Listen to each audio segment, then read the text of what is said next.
नमस्कार दोस्तों, जब यूक्रेन के अंदर युद्ध चल रहा है उस समय पर रशिया ने ये पाया कि यार यूक्रेन की तरफ से जो गोला बारूद आ रही हैं, हो ना हो ये गोला बारूद भारत के अंदर बनी हुई है। जिसके बाद में रशिया ने ये सस्पेक्ट दिखाया है कि इंडिया मेड 155 शेल, ये यहां पर मिसप्रिंट हुआ है इनसे न्यूज़पेपर में, 155 आर्टिलरी शेल जो है वो यूक्रेन को सप्लाई हो रहे हैं। अब अगर आप देखोगे तो इंटरनेशनल लेवल पे जिस भी देश ने यूक्रेन को हथियार सप्लाई किए वो देशों की लिस्ट आपके सामने है। इसके अंदर भारत इंक्लूडेड नहीं है। इवन पाकिस्तान ने भी यूक्रेन को हथियार सप्लाई किए हैं, खास रूप से गोला बारूद सप्लाई किए हैं।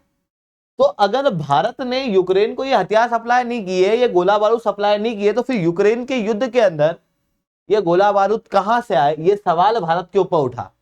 ऐसी कंडीशन में भारत ने कहा कि हो ना हो कोई थर्ड पार्टी है, क्योंकि भारत कई सारे और देशों को गोला बारूद सप्लाई करता है, 155 के शेल सप्लाई करता है, जैसे पोलैंड है, स्लोवेनिया है। हो ना हो उन देशों से अनऑथोराइज रूप से यूक्रेन के अंदर ये हथियार जो है वो पहुंचे हैं। अब यहां पर दो समस्या आती है। पहली, रशिया को डर है कि भारत अब न्यूट्रल रह रहा है या नहीं रह रहा है, पहला। दूसरा, कि भारत को भविष्य के अंदर इस तरीके के अनऑथोराइज गोला बारूद के सप्लाई को यूक्रेन के अंदर रोकना है, वो भारत कैसे रोकेगा। इन चीजों के ऊपर हम लोग बात करेंगे। क्या है ये 155 के शेल, क्या जरूरत पड़ गई यूक्रेन को भारत से लेने की जब नाटो देश उसको दे रहे हैं, तो इन सारी चीजों को इस सेशन के अंदर डिस्कस करेंगे। बट उसके पहले आप लोग मेरे साथ में SRC10 टेलीग्राम ग्रुप के ऊपर जुड़ सकते हो। मेरे क्लास की अपडेट, पीपीटी, PDF सब कुछ आपको हमें मिल जाती है। इसके अलावा दोस्तों, अगर आप लोगों को यूपीएससी CSE की तैयारी करना, इंडिया के टॉप एजुकेटर से पढ़ना है, वो भी ऑफलाइन क्लासेस के अंदर, तो दोस्तों अनअकैडमी की ऑफलाइन क्लासेस शुरू हो चुकी हैं दिल्ली के करोल बाग, मुखर्जी नगर के अंदर और प्रयागराज के सिविल लाइंस के अंदर, जहां पर इंडिया के टॉप एजुकेटर आप लोगों की क्लासेस लेंगे ऑफलाइन क्लासेस के अंदर। इतना ही नहीं दोस्तों, आपको 1-on-1 मेंटरशिप दी जाएगी, आपको टेस्ट दी जाएगी, आपकी कंप्लीट तैयारी की जिम्मेदारी हमारी होगी। प्रीलिम्स, मेंस, इंटरव्यू, हर एक जगह पे आपको गाइडेंस दी जाएगी इन ऑफलाइन क्लासेस के अंदर। अब अगर चाहते हो आप इन ऑफलाइन क्लासेस के अंदर जुड़ना, तो नीचे मैंने कमेंट के अंदर एक पिन कमेंट है जिसके अंदर ना काउंसलिंग फॉर्म लिखा हुआ है, उस काउंसलिंग फॉर्म को फिल कर देना। जिसके बाद हमारी टीम आपको रीच आउट कर लेगी और आपके सारे डाउट इन बैचेस से रिलेटेड कवर कर देगी कि कौन टीचर पढ़ाने वाला है, किस तरीके का टीचर है, कौन सा सब्जेक्ट पढ़ाएगा, किस तरीके से आप मेंटरशिप दोगे, कितनी गाइडेंस मिलेंगी। उन सारे डाउट्स को आप लोगों के क्लियर करेंगे हमारे काउंसलर। इसके अलावा आपको 1-on-1 मेंटरशिप देंगे आपकी प्रिपरेशन के दौरान में। साथ में उस काउंसलिंग फॉर्म को भरने का बेनिफिट ये होगा कि जब भी आप ऑफलाइन में जाओगे, सेंटर के अंदर पेमेंट करना है, तो आपको 40% तक का डिस्काउंट मिलेगा, क्योंकि आप मेरे स्टूडेंट हो। अगर आप वो काउंसलिंग फॉर्म भरते हो तो इतना ही नहीं, अगर आपको डेमो क्लासेस चाहिए तो आपको वो भी मिलेंगी, पर उसके लिए आपको काउंसलिंग फॉर्म भरना पड़ेगा। ठीक है, तो काउंसलिंग फॉर्म जरूर से भर देना। दिल्ली, करोल बाग, मुखर्जी नगर, हर एक जगह पे आप जा सकते हो उसके बाद। इसके अलावा दोस्तों, आगे बढ़ने से पहले एक सवाल आप लोगों से पूछना चाहूंगा कि भारत का वो कौन सा राज्य है जिसकी पहली रैंक आई है recording entries on inter operable criminal justice system के अंदर। आपके ऑप्शन है तमिलनाडु, राजस्थान, उत्तर प्रदेश, मध्य प्रदेश। सही जवाब नीचे कमेंट के अंदर दोगे, जो सही जवाब देगा ना उसके कमेंट के ऊपर मैं हार्ट दे दूंगा। चलिए दोस्तों, अब समझने का प्रयास करते हैं यहाँ पर हुआ क्या है। देखो ये जो है ना, ये जो दिखा दे रही है 155 की शेल।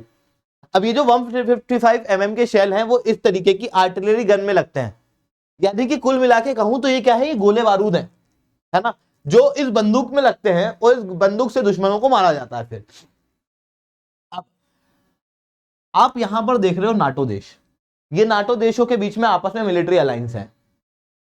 इन देशों के बीच में जब मिलिट्री अलायंस है तो ये लोग साथ में हथियार बनाते हैं, एक दूसरे के हथियार एक दूसरे को देते रहते हैं, आपस में एक दूसरे की मदद करते रहते हैं। इनकी जो मिलिट्री अलायंस है वो तो ये तक कहती है कि अगर एक देश के ऊपर आक्रमण होता है तो मान लिया जाएगा पूरे नाटो के ऊपर आक्रमण हो रहा है। ऐसी कंडीशन के अंदर इनके जो हथियार हैं वो इंटर ऑपरेबल होना चाहिए। मतलब इन्होंने ये आर्टिलरी गन बनाई और एक जो है वो 105 mm की यूज कर रहा है, एक 155 mm की यूज कर रहा है, एक 125 mm की यूज कर रहा है। तो दिक्कत ये आएगी कि यूएस के पास में मान लो आर्टिलरी गन है और जर्मनी को आर्टिलरी गन की आवश्यकता है। यूएस ने आर्टिलरी गन सप्लाई कर दी, पर जर्मनी 105 mm की यूज कर रहा है और यूएस 155 mm की यूज कर रहा है गोल यूज के अंदर। ऐसी कंडीशन में जर्मनी ना आर्टिलरी गन का यूज ही नहीं कर पाएगा क्योंकि इंटरऑपरेबिलिटी नहीं है। तो इंटरऑपरेबिलिटी को बढ़ाने के लिए एक स्टैंडर्ड सेट किया गया कि जितनी भी आर्टिलरी गन बनेगी उन सब में 155 mm के शेल ही लगेंगे। ये नाटो देशों ने डिसाइड कर लिया था और अभी इन नाटो देशों के पास में 155 mm के शेल वाली ही बंदूकें हैं जो ये यूक्रेन को सप्लाई कर रहा है, वही ये लोग इजराइल को भी सप्लाई कर रहे हैं। पिछले 2 साल से यूक्रेन इन्हीं बंदूकों का और इन्हीं गोला बारूदों का प्रयोग कर रहा है, इजराइल इसी का प्रयोग कर रहा है। दूसरी जगह जहां पर भी नाटो के युद्ध वगैरह चल रहे हैं, जहां पर मिलिट्री एड नाटो देश दे रहे हैं, वहां पर भी इन्हीं गोला बारूदों का प्रयोग हो रहा है। ऐसी कंडीशन में नाटो के पास में 155 mm शेल की कमी पड़ गई है। इस कारण से ये यहां वहां से जुगाड़ रहे हैं। और इसी बीच में इन्होंने क्या किया कि जैसे भारत के गोला बारूद जो है वो पहुंचे पोलैंड के अंदर और वहां से मोस्ट प्रोबेबली इन्होंने यूक्रेन में भेज दिया। मोस्ट प्रोबेबली कह रहा हूं, अभी तक कुछ भी क्लियर नहीं है कि किस देश से पहुंचा है, कौन सी थर्ड पार्टी है जिससे यूक्रेन के अंदर ये गोला बारूद पहुंची है।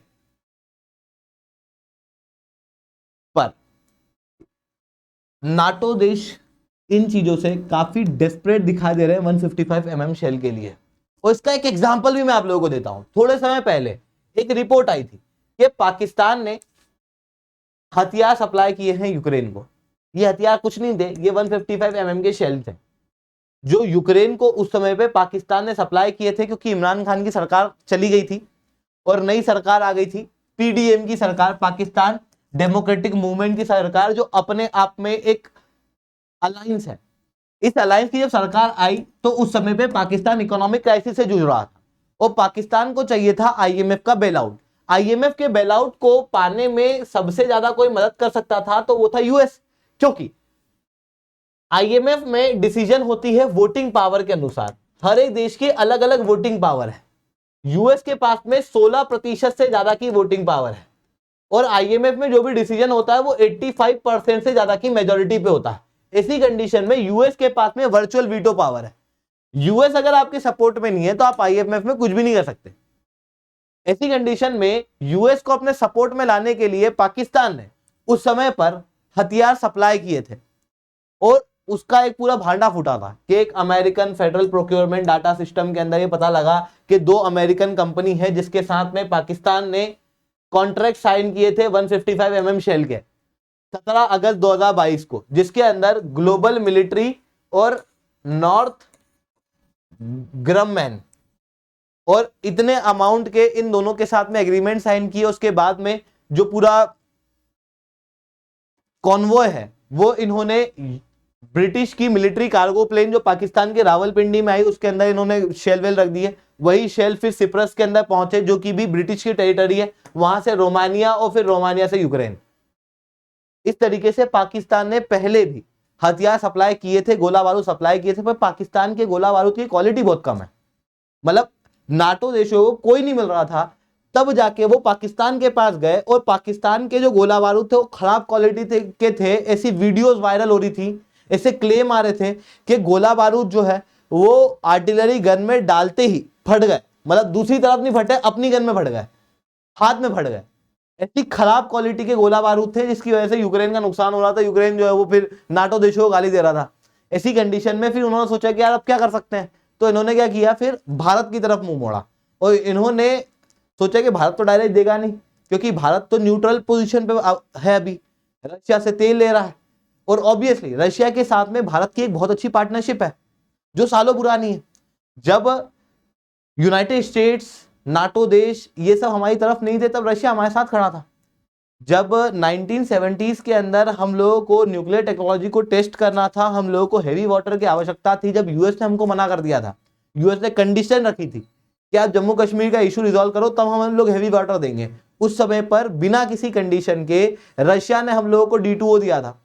1970s के जो वॉर थे, जो पाकिस्तान के साथ में वॉर हुआ था 1971 के अंदर, उस युद्ध के अंदर यूएस पाकिस्तान का साथ दे रहा था।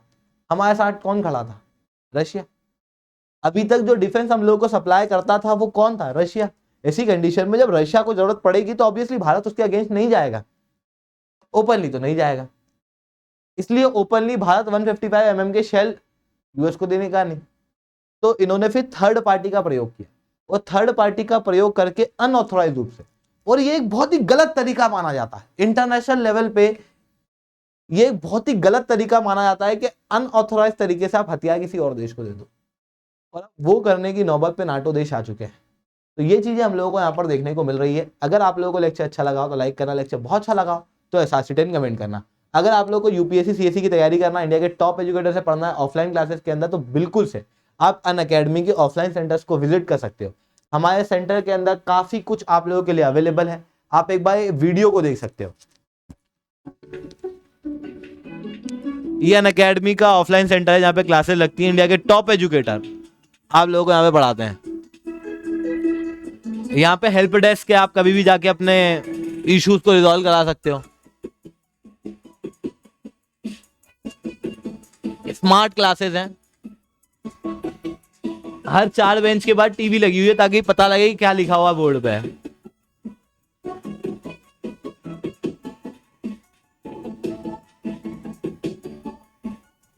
इवन आपको 1-on-1 मेंटरशिप दी जाती है, लाइब्रेरी है यहाँ पे अवेलेबल। अगर आपका रूममेट आपको परेशान करता है, पढ़ने नहीं देता है, तो आप उस लाइब्रेरी के अंदर जाके पढ़ाई कर सकते हो।